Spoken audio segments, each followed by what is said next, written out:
మనిషికి ఈ విషయమూ తెలుసు, తనకు సుఖం సమాజం నుండి లభిస్తోందని. కానీ వాడు సమాజానికి అన్యాయం చేస్తూనే ఉంటాడు, సమాజాన్ని నిత్యం ద్వేషిస్తుంటాడు. ఎందుకంటే వాడు తనకు సుఖం సమాజం నుండే లభిస్తుందని భావించడు. వాడు సమాజాన్ని సుఖానికి ఒక సాధనంగా భావిస్తాడు. భేదం ఏదైనా ఉంటే అది కారణంలో, సాధనంలో ఉంది.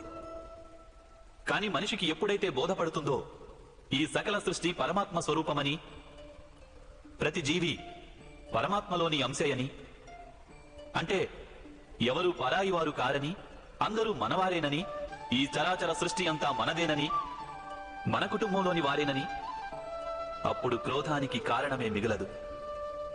వాని సంఘర్షణలు, వాని వైరాలు, వాని ప్రతీకారం నశించిపోతాయి. అంతరంగంలో పరమాత్మ, బాహ్యరంగంలో ఏకాత్మ.